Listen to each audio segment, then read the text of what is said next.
Before starting class, just let's review the books from Genesis. Genesis was about the identification and accompanying the law. Exodus was about the providence in accompanying the law.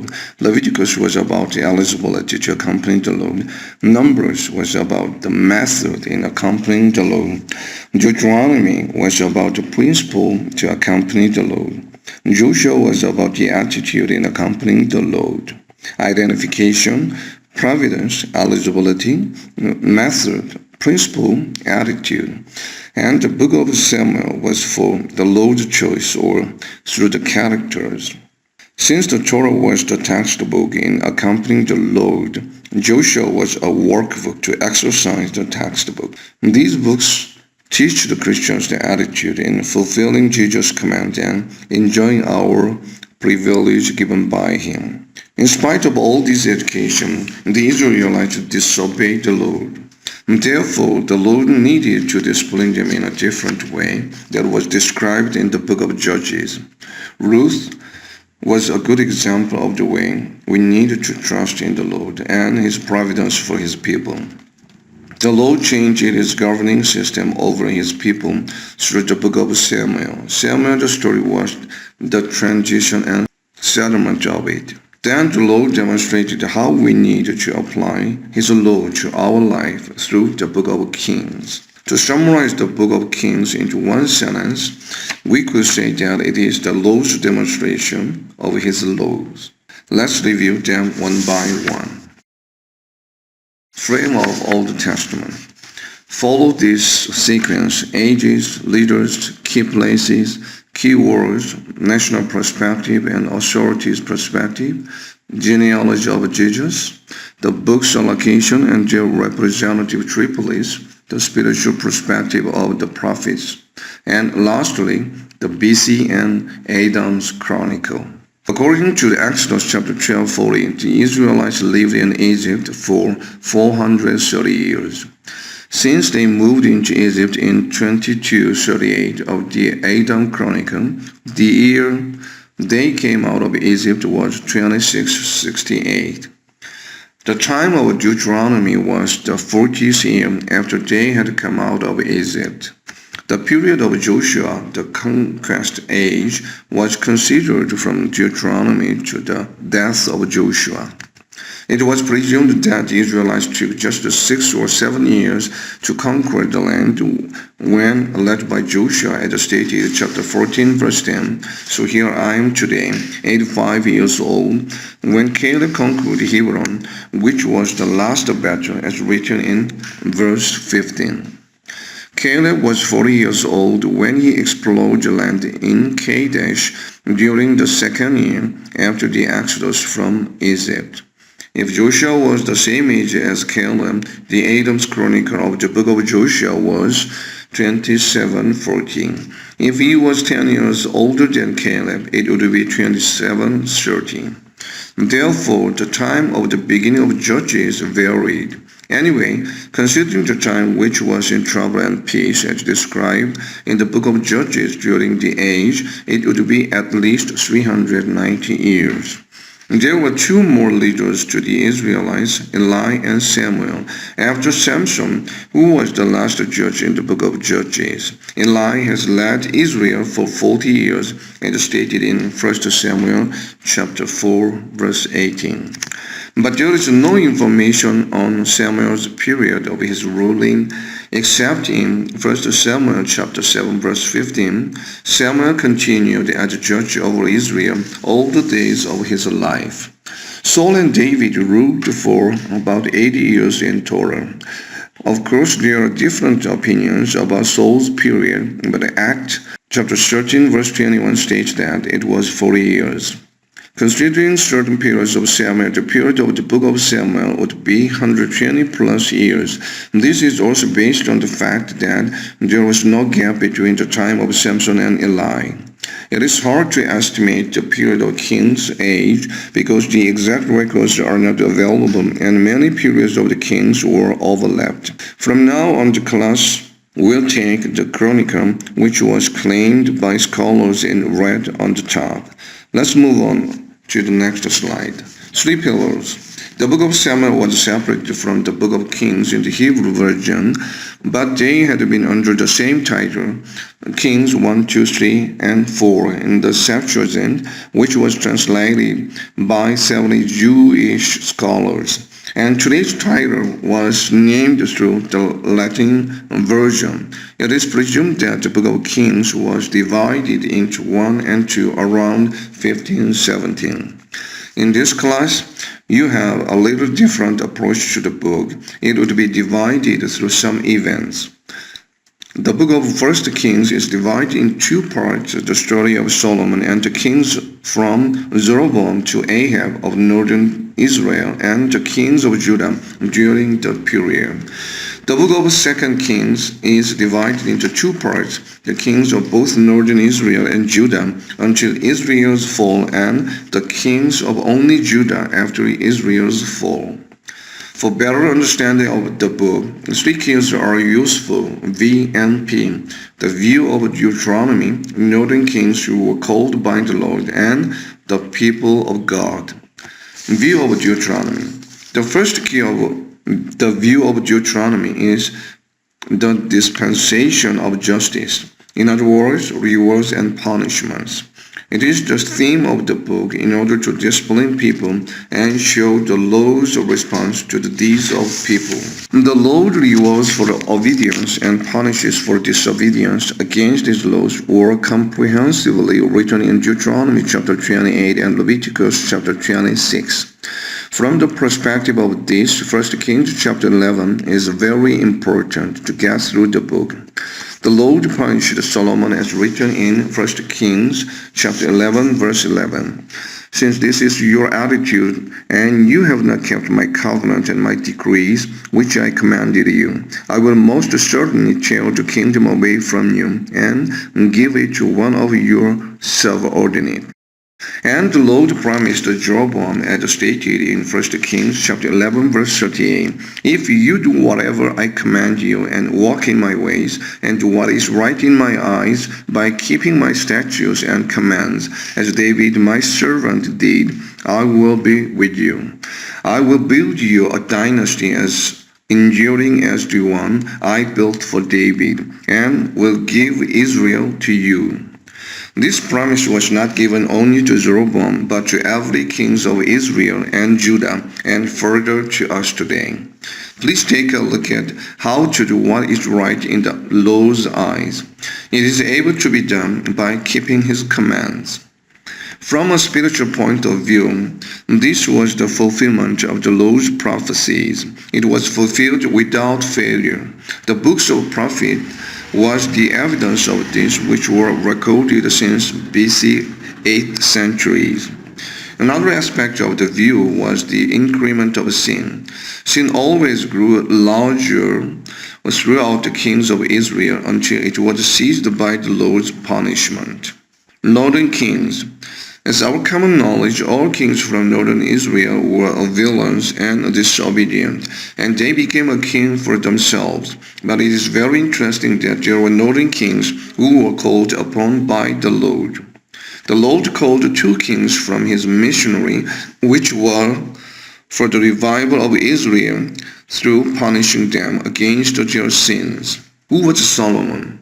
He was a chosen person of the Lord to build his temple, and he was blessed by him greatly, in which it could not be compared to others before and after him. But he also committed sins because of his pride and humanism. Then the Lord punished him through Jeroboam. He tore the kingdom and gave it to Jeroboam, as written in 1 Kings chapter 11 verse 11. The Lord also gave Jeroboam a message through Ahijah, as stated in 1 Kings chapter 11 verse 31. Take 10 pieces for yourself, for this is what the Lord, the God of Israel, said. See, I am going to tear the kingdom out of Solomon's hand and give you 10 tribes. As written in 1 Kings chapter 12 verse 24, the Lord withdrew Rehoboam's troops that was pursuing to attack Jeroboam, because he called Jeroboam to punish Solomon. The Lord called another king, as stated in 2 Kings, in order to punish Omri's kingdom, Ahab, who had done evil deeds before the Lord. It was King Jehu who was given a mission by the Lord as stated in 2 Kings chapter 9 verse 7. You are to destroy the house of Ahab your master, and I will avenge the blood of my servants the prophets and the blood of all the Lord's servants shed by Jezebel. People of God. The third people of God is the most important to appropriately approach the books of Kings. Many people misunderstand that the books are about the history of kings of Israel and Judah. Of course, it is partially true because all the stories were parts of their history. But the selected stories in the book of Kings were for the missionary of the Lord in order to discipline his people. The Lord demonstrated in the books how he judged people through his laws and how he wanted them to serve him. The Lord used to call his servants who were prophets to convey his message to the kings. He raised up Elijah and Elisha to fulfill his missionary during the worst periods of the age. It is presumed that the book of Kings was divided into 1 and 2 by their missionaries. Actually, it was triggered by the large volume of the book. Elijah's missionary was recorded in 1 Kings, and Elisha's story was written in 2 Kings. Both stories were written over 19 chapters out of 47 in total. This was the largest part of the book. It was followed by Ahab's story of 16 chapters. Solomon, Ahab, Elijah, and Elisha were major characters in the book. Of course, the story of King Hezekiah over 3 chapters has a very special lesson for us. Kings were just supporting roles in the story of the book in order to demonstrate what the Lord wanted to do. And therefore, the book of Kings can be considered the intro and background for the books of prophets. What was the most important purpose of the book of Kings? What did the Lord want to teach his people through it? The answer could be found in the book of Judges. The Lord wanted the Israelites to know that the Lord is God. The key verse of the book is 1 Kings chapter 11 verse 9. The Lord became angry with Solomon because his heart had turned away from the Lord, the God of Israel, who had appeared to him twice. His heart turned away from the Lord was the key phrase in the book of Kings. All evil kings walked on the same way, and their hearts turned away from the Lord and served idols. The book reminds us of the consequences of disobedience and tells us not to follow the path. The frame of kingdom. Israel was divided into 2 countries, northern Israel and southern Judah after King Solomon. There were 40 kings in total, 20 kings for each of them. A different opinion on the number of the northern kings is 19 kings excluding Tibni, who shared Israel with only for a month. This class takes the later. It is better to memorize a few of major kings' names to configure the frame of Israel. There were 4 major kings from northern Israel. They were Jeroboam, Ahab, Jehu, and Jeroboam II. Please remember that the Lord called 2 kings from northern Israel, Jeroboam and Jehu, in green color. Why did the Lord call them? They were called for the Lord's missionary. Jeroboam was called for punishing Solomon and Jehu for Ahab's kingdom. But both of them could not successfully continue their life after completing their missions. Both of them also committed idolatry and were punished by the Lord. All 19 kings of northern Israel were evil before the Lord, whereas some kings of southern Judah were good before the Lord. There were 6 kings to remember in Judah: Rehoboam, Jehoshaphat, Joash, Hezekiah, Manasseh, and Josiah. There was a relationship through marriage between 2 kingdoms. Who were they? Who were the kings to remember in northern Israel? The most atrocious king, Ahab, and Jehoshaphat in the second line of the southern kings. Athaliah, the daughter of Ahab, was married to Jehoram, the son of Jehoshaphat. Jehoshaphat had trouble because of this evil daughter-in-law. Athaliah must have been influenced by her mother Jezebel from Sidon, who had brought idolatry to Israel, and so her daughter brought it to Judah. Jehoram, the son of Jehoshaphat, had the same name as the son of Ahab, Jehoram. It was presumed that the son of Jehoshaphat changed his name after his marriage after the son of Ahab, but it is not known for sure. There were 5 couples with the same name in blue. Ahaziah, the son of Athaliah, was the same as Ahaziah, the son of Ahab. He was named after his uncle in Israel. Jehoahaz, the son of Josiah, was the same as Jehoahaz, son of Zehu, and Jeroboam too.